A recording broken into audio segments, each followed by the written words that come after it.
Entrevista Venevisión. Líder en opinión. Por tu canal independiente, Venevisión. Muchísimas gracias por acompañarnos como siempre en Entrevista Venevisión. Ya estamos listos para iniciar nuestra conversación con el invitado del día de hoy. Él es Manuel Rosales, candidato a la gobernación del estado Zulia por la MUT. Gracias por estar con nosotros en Entrevista Venevisión. Muchas gracias, Andrina. Permiso para quitarme el tapabocas. Un saludo a todo el pueblo de Venezuela, especialmente a los zulianos. El lugar de los tormentos. En lugar de los tormentos, ¿por qué lo describe de esa manera? Bueno, porque en Venezuela hay una situación crítica, una crisis política, económica y social, pero en el Zulia se potencia a la enésima, a la no sé cuál sería el número para colocarle en su justa dimensión. Allá todo es más complicado y todo es más grave, porque el primer dolor que tenemos los zulianos es que no tenemos quien nos defienda, quien nos represente, quien hable por el Zulia, quien fije posición por el Zulia, quien reclame lo que nos corresponde. Y eso es lo que voy a asumir a partir de noviembre, del 21. ¿Por dónde comenzar ante un escenario como el cual usted está describiendo? Primero, lo hemos dicho con mucha vehemencia, es detener la destrucción del Zulia.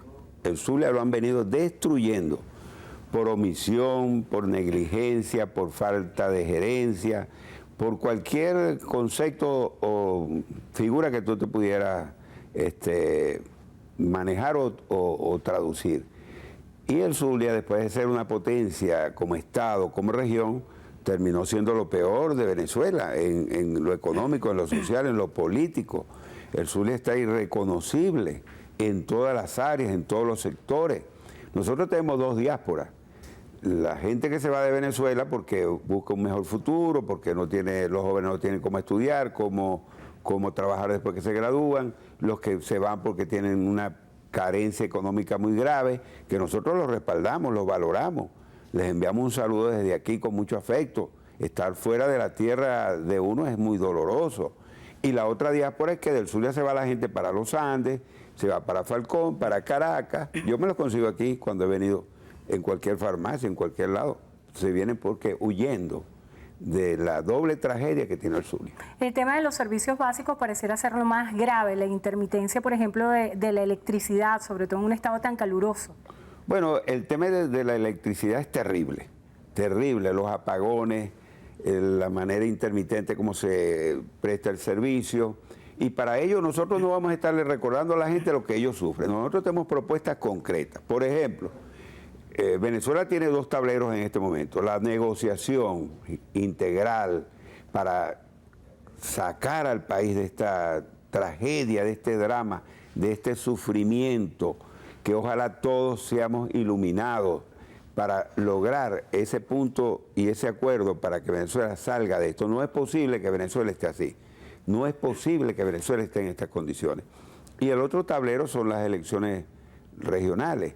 Y nosotros tenemos una propuesta muy concreta. México, o la negociación de México, no puede ser solo para lo político, porque hay dos dramas que cabalgan paralelamente: lo político y lo económico y social. México tiene que discutir los puntos políticos, la reinstitucionalización del país, por ejemplo, la reingeniería que requiere el Estado venezolano como sociedad. Está muy bien, pero también los problemas de la gente.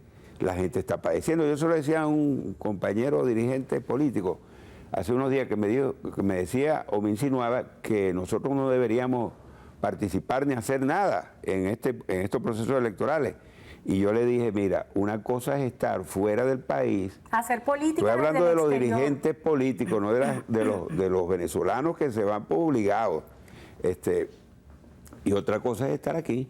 Entonces, mira, ¿cómo le dice uno a la gente que tiene que seguir padeciendo el drama de la energía eléctrica? Entonces, como te decía, no es solo recordarle a la gente el drama, no, la solución, nosotros dos cosas concretas.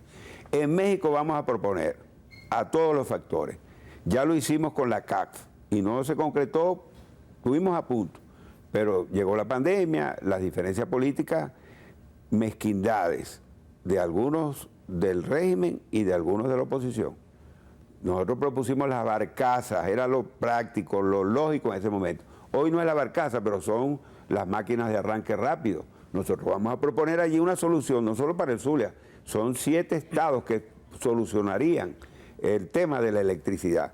Y otra medida que vamos a tomar de inmediato es un banco de transformadores. Tú te consigues barrios allá, sectores que tienen 8 meses, 1 año, sin energía eléctrica porque el transformador se quemó y no hay quien responda, porque el destructor de allá, como lo llaman, no se ocupa de lo que tiene que ocuparse. Y aquí en Caracas no les interesa, porque otro drama que ha afectado a este país es el excesivo centralismo.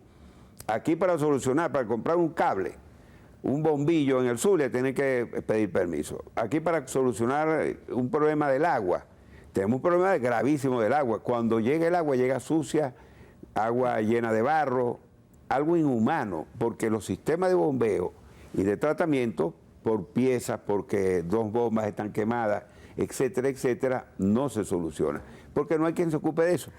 Usted tiene amplia experiencia política, ha sido alcalde de Maracaibo, también gobernador de Zulia, y está en la mente de muchos zulianos esa sana competencia que existió entre Di Martino y usted, entre hacer obras y competir para ver quién lo hacía mejor.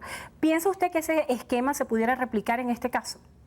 Bueno, nosotros tenemos un candidato muy bueno allá, un joven profesional, talentoso, conoce bien la ciudad, que es Rafael Ramírez, el negro Ramírez le dice. Y creo que con él vamos a hacer una buena gestión. Estamos conversando con él y con todos los candidatos a alcalde. Por ejemplo, el tema de las oportunidades para la industria, el comercio, la atención al sector agropecuario, pero en el tema, por ejemplo, de las alcaldías, lo primero que vamos a hacer es revisar las ordenanzas de industria y comercio.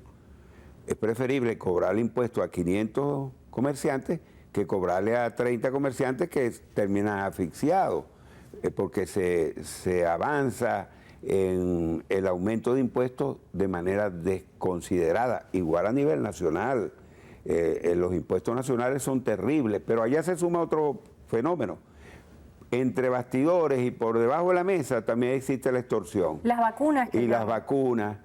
Mira, yo conozco empresarios, y por referencia y por muchas razones, que prefieren hacer sus operaciones en otro estado y no en el Zulia, porque allí lo que hay es realmente una persecución con todo el que tiene todavía la Santa María arriba, que es un hecho que vamos a evaluar también. ¿Cuántos negocios bajaron la Santa María y por qué? ¿Cómo hacemos para ayudarlos? ¿Cuántos están por bajar la Santa María y qué vamos a hacer para que no lo hagan? ¿Cómo estimulamos otro tipo de inversión? ¿Cómo estimulamos el sector agropecuario? Ahí tenemos el tema de la gasolina, del gasoil. Empecemos por allí, el nivel central. ¿Cómo es que hay estados donde no se hace cola? Y en el sur le pasamos una semana para echar gasolina. ¿Cómo es eso? Aquí tiene que haber equilibrio. Y nosotros no estamos pidiendo limosna, ni estamos pidiendo que los que manejan desde arriba esos tentáculos o esos hilos se congracen con el Zulia. No, eso es un derecho que tenemos los zulianos. Rosario, entonces resulta... el escenario político, que es muy interesante, ¿piensa usted que de aquí a que se produzcan las elecciones puede haber cambios en la estrategia de la oposición venezolana para definir candidaturas unitarias? Ojalá, porque las elecciones regionales son importantes, locales, fundamentales, pero si tú vas dividido, si tú tienes varios candidatos, por supuesto que ya sabes cuál es el resultado, que no va a ser favorable. Ojalá llegasen esos acuerdos. Pero te hablaba de la gasolina.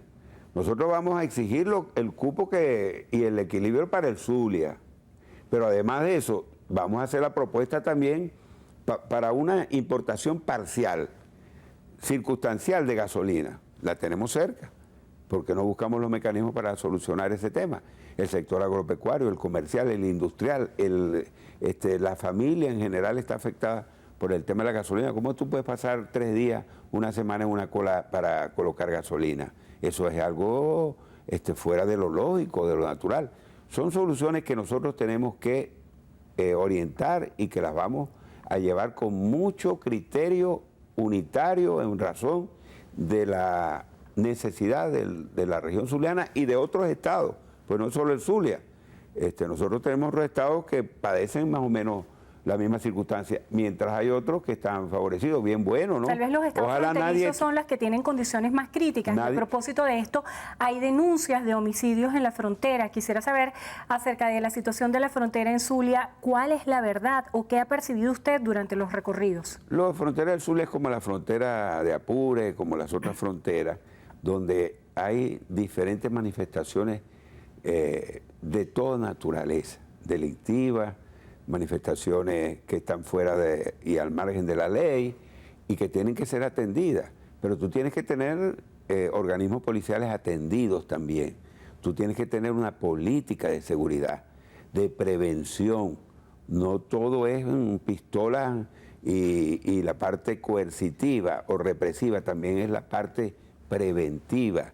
Y todo eso pasa por un plan. Pero si tú no tienes plan, tú no tienes ahí a quien se dedique a pensar qué hacer en el Zulia, cómo solucionar estos problemas. Si no son capaces de colocarle un transformador a un barrio que se quemó un transformador, un cable, si no son capaces de llevarle un camión de agua a una gente que tiene meses sin agua, si no son capaces de recoger ni siquiera la basura. Maracaibo está ahí, todas las ciudades están inundadas de basura, de gusanos, de moscas, de sucios. El Zulia es el centro de los tormentos y eso no lo podemos permitir. Lo primero que tenemos que hacer es detener la destrucción y quien le duele el Zulia, quien tenga algún cariño por el Zulia, tú, Endrina, tienes algunas amistades allá, te he escuchado decir, y tú debes tener un imaginario del Zulia distinto a lo que hoy es. Entonces, como le decía yo a ese amigo que está en el exterior, nosotros no podemos quedarnos como una estatua de sal paralizados sin hacer nada. Tenemos que hacer algo. Tenemos todos los zulianos y los venezolanos, los que nos quedamos aquí, tenemos que hacer algo por este país para buscar una solución. La manera de actuar desde el punto de vista del camino, la ruta democrática, es la participación electoral. ¿Cómo promover la participación cuando, por ejemplo, en el estado Zulia vivimos en las elecciones anteriores el caso del gobernador Guanipa, que salió electo gobernador, pero no quiso juramentarse? ¿Cómo decirle a los zulianos, cómo promover la participación en este evento electoral? Bueno, se lo estamos diciendo. ¿Quieren detener la destrucción del Zulia? ¿Les duele el Zulia? ¿Quieren el Zulia?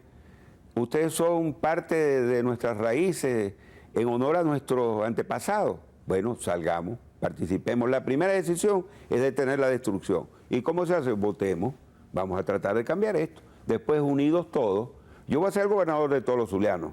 No voy a ser gobernador de patrullas, ni de grupos, ni de partidos, ni de los que se visten de un color o de otro. No, el compromiso nuestro, en mi caso, y de los que somos, y de los que son candidatos a alcalde, es unir al Zulia. ¿En función de qué? Del propósito de cambio, un cambio que no solo será del Zulia, tiene que ser del país. Este país ya no aguanta más. Aquí nadie vive bien. Nadie, ni los que están en las cúpulas del poder.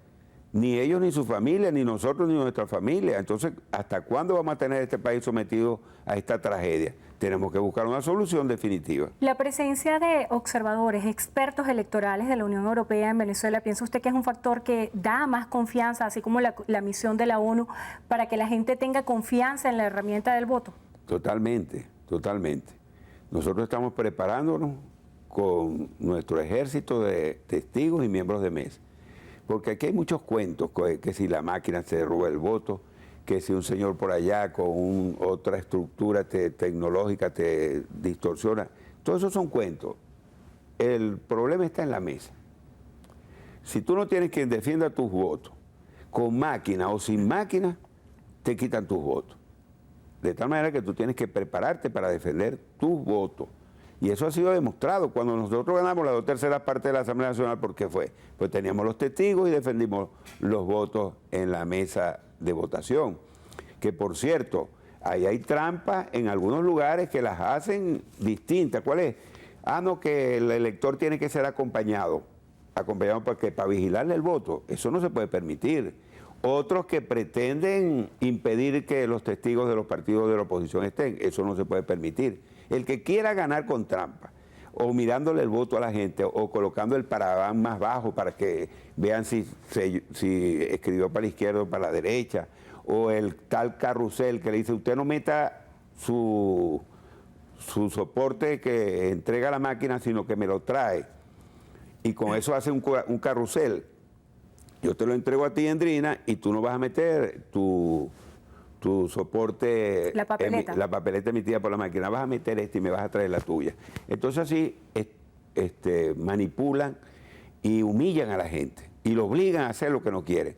Eso no lo vamos a aceptar y por eso son los testigos y por eso son los representantes de las mesas de votación. Bueno, muchísimas gracias por estar con nosotros en Entrevista Venevisión. Manuel Rosales, candidato a la gobernación del estado Zulia por la MUT. Gracias por estar con nosotros.